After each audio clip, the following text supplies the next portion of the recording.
Welcome to Amalapuram రుచులు. ఈరోజు అమలాపురం రుచుల్లో నేను కోడిగుడ్డు ములక్కాడ ఎండ్రేలు పులుసు ఏ విధంగా పెట్టుకోవాలో చూపిస్తున్నానండి. సో దానికోసం ముందుగా స్టవ్ వెలిగించుకుని ప్యాన్ పెట్టుకుని ఆయిల్ యాడ్ చేసుకున్నాం కదండి.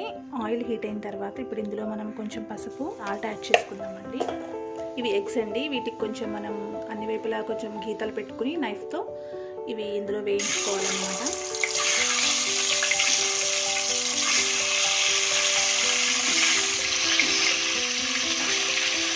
ఈ ఎగ్స్ కొంచెం వేగాయి కదండి. ఇప్పుడు మనం ఇవి ఒక ప్లేట్లోకి తీసుకుందాం. ఇప్పుడు ఇదే ఆయిల్లో ఇవి ముందుగా కడిగి పెట్టుకున్న ఎండు రొయ్యలు, వేడి నీళ్ళల్లో కడిగి పెట్టుకున్న ఎండు రొయ్యలు, అంటే దాంట్లో మనకి ఏమైనా ఇసుక అలాంటివి ఏమైనా ఉంటే పోతాయి కదా, సో అందుకని చెప్పేసి వేడి నీళ్ళల్లో వేసి క్లీన్ చేసుకున్నటువంటి ఎండు రొయ్యలు ఇవి ఇందులో యాడ్ చేసుకుందాం.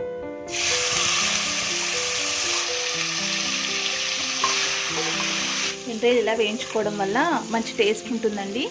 అలాగే కొంచెం మనకి ఏమైనా నీసు వాసన అలాంటిది ఉంటే పోతుందన్నమాట. ఎండ్రేలు మనకి వేగాయి అనడానికి మంచి స్మెల్ వస్తుందండి. సో అప్పుడు మనం తరిగి పెట్టుకున్న ఒక 4 ఆనియన్స్, పచ్చిమిర్చి, అలాగే కరివేపాకు యాడ్ చేసుకుందాం.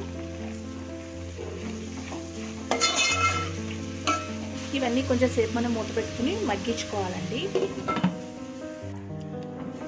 ఇది కొంచెం మనకి మగ్గింది కదండి. ఇప్పుడు దీంట్లో మనం కడిగి పెట్టుకున్నటువంటి ములక్కాడ ముక్కల్ని యాడ్ చేసుకుంటున్నామండి. మళ్ళీ కొద్దిసేపు మూత పెట్టుకుని మగ్గించుకుందాం. ములక్కాడలు కొంచెం వేగాయి కదండి. ఇప్పుడు ఇందులో మనం ఒక తరిగి పెట్టుకున్న 4 టమాటాలను యాడ్ చేసుకుంటాం.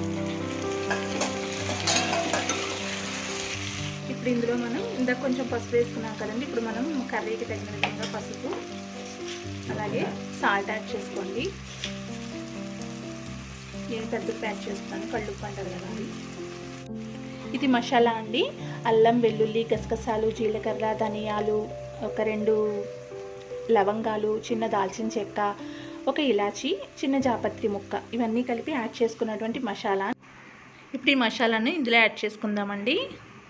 ఇప్పుడు ఇదంతా కూడా మనం కొంచెం బాగా కలుపుకోవాలి. కొద్దిసేపు మూత పెట్టుకుని మగ్గించుకోవాలండి. టమాటా అంతా కూడా మగ్గిపోవాలి కదా. చూసారు కదండి, మనకి ములక్కాడ కొంచెం మగ్గిపోయింది అంటే మనం జస్ట్ గరిటతో ఇలా అంటే మెత్తగా అయిపోయింది అన్నప్పుడు ఇంక ఇందులో మనం మీ టేస్ట్కి తగిన విధంగా కారం యాడ్ చేసుకోండి. కారం వేసుకున్నాం కదండి. ఇప్పుడు మనం కొంచెం పచ్చివాసన పోయే వరకు వేయించుకోవాలన్నమాట.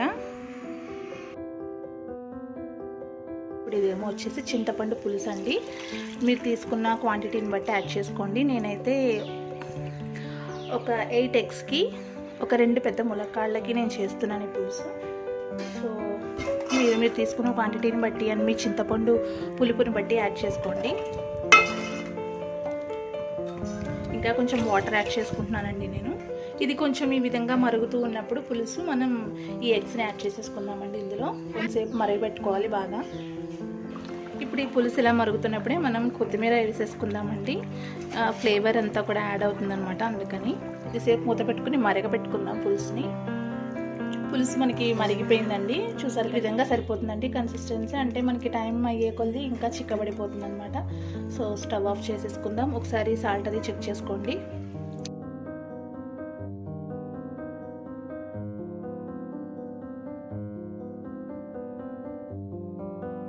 సో అదండి ఈరోజు అమలాపురం రుచుల్లో నేను మీకు చేసి చూపించిన కోడిగుడ్డు ములక్కాడ ఎండ్రేలు పులుసు. నా రెసిపీ కనుక మీకు నచ్చినట్లయితే లైక్ చేయండి, షేర్ చేయండి, కమెంట్ చేయండి. అలాగే మా ఛానల్ ఎవరైనా ఫస్ట్ టైం చూసినట్లయితే please subscribe my channel Amalapuram రుచులు. మళ్ళీ మంచి రెసిపీతో మీ ముందు ఉంటుంది మీ అమలాపురం రుచులు. Take care, bye.